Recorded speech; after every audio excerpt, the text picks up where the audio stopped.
but my understanding is it's not a true sphincter because it's relaxed most of the time.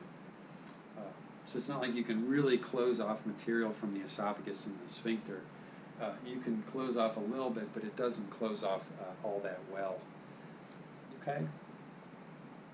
All right.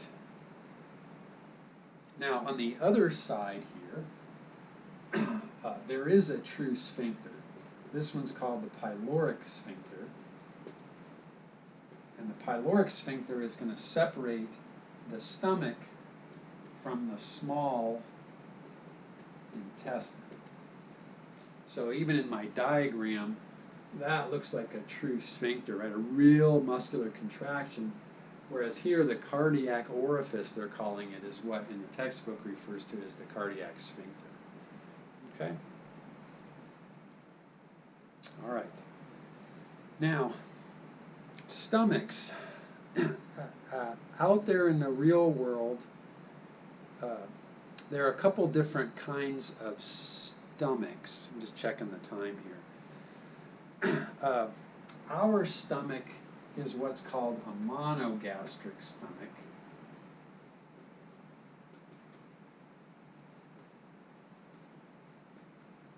Because it has one compartment. It has one large compartment in our stomach. On the other hand, there's a group of mammals collectively called the ruminants.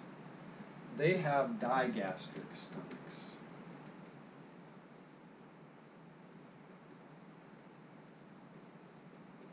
Okay? Now, the ruminants would include cows, giraffes, buffalo, bison, and what these animals do is a lot of what's called ruminating.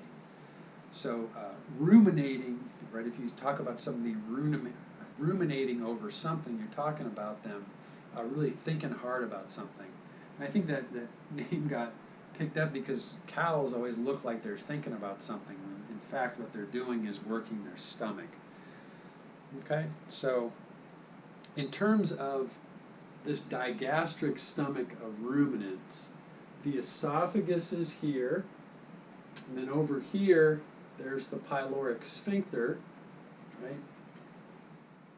right? And there are two compartments.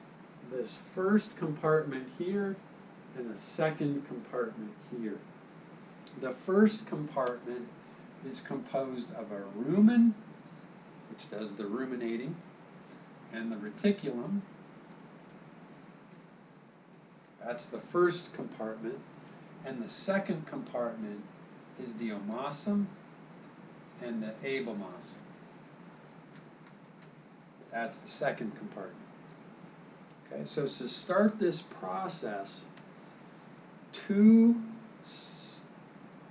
compartments, 4 chambers, 2 compartments, 4 chambers, and basically how this works is the cow eats a bunch of grass. Grass, being a bunch of plant material, is very difficult to digest.